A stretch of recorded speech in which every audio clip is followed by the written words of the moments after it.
Great. We're here in downtown Pittsburgh at the site of the First Baptist Church of Pittsburgh. It's a beautiful building, built in 1912. The church was founded 100 years before that in 1812. Interesting circumstances. David Jones was a notable Baptist chaplain in the Army. He served 3 different tours as chaplain. He served the Revolutionary War, and then even later, at the end of his life, in the War of 1812. So in the year 1812, David Jones was 76 years old.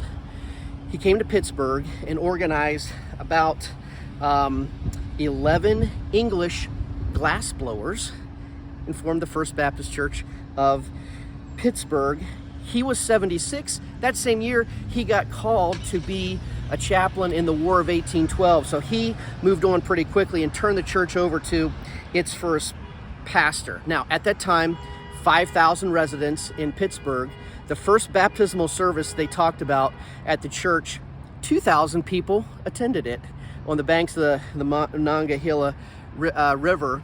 So 40% of the city to see the baptism. So one of the early pastors of the church said this about the baptisms that he conducted in the early 1800s. He said, between the glass factory here in Pittsburgh and the bridge was our Jordan. I think from nearly every part of the river, I have buried candidates in the likeness of my Savior's burial and resurrection. Interesting testimony from there. This church faced some of the early theological controversies that were taking place in the early 1800s.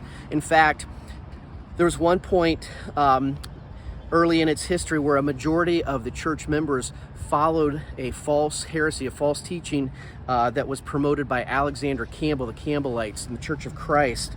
And so those that were left stayed as a part of First Baptist Church, but the church lost its meeting house and was not able to buy it back for another 5 years. After having 7 pastors in its first 15 years, Pastor Samuel Williams came to pastor the church in 1827, and at that time the membership was 42, and things were not looking good. But he stayed faithfully here at the First Baptist Church for 28 years. During the course of that time, the church got solidified and were able to start 6 other churches, plus Pastor Williams was a big proponent of the anti-slavery movement here that was growing in the States, and he really promoted that. The church was known for that. Again, this building was built 1912, 100 years after the organization. It is quite a edifice here in the Gothic style architecture. So real quick about David Jones. Some may know his name from Baptist history. So let me tell you briefly about him. He trained, he was the first Baptist pastor ever to be a chaplain in the American military, number one. Number two, he trained for 3 years at the Hopewell Academy in New Jersey, which was America's first Baptist training institute for men going into the ministry. He studied medicine. Doubtlessly, he was influenced by the life and ministry also of David Brainerd, who worked among the Indians. And David Jones himself came out to the Ohio Territory and early in his life, had a ministry among the Indians. Revolutionary War. He's appointed to be a chaplain. He served under General Horatio Gates. He was highly trusted by General George Washington. Furthermore, he preached to the troops at Valley Forge. The Continental Congress called for a day of fasting, July 20th, 1775. And on that day, David Jones preached one of the most momentous sermons in early American history. Defense of war in a just cause, sinless. He was a great proponent of the move toward the Revolutionary War and the freedom that it would, Lord willing, bring.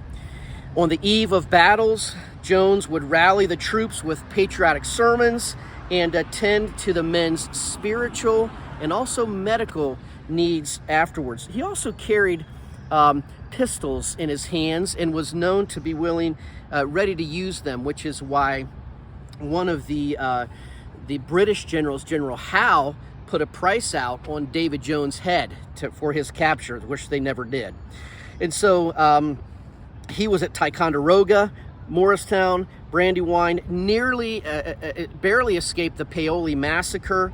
And he was even there in Yorktown in 1781 when Cornwallis surrendered. So a great American patriot there. And again, to think of his life at the age of 76, that's very old, a long life at that time. But at the age of 76, still being interested and willing to help organize churches like he did here, the First Baptist Church of Pittsburgh, and turning that over. Last quote about his life. He died at the age of 84. Last quote about his life, David Jones. In danger, he knew no fear. In fervent patriotism, he had no superiors and few equals. In the revolutionary struggle, he was a tower of strength. He was a Christian without reproach. First Baptist chaplain to serve alongside the military, David Jones, one of the men that helped found the First Baptist Church, Pittsburgh, Pennsylvania.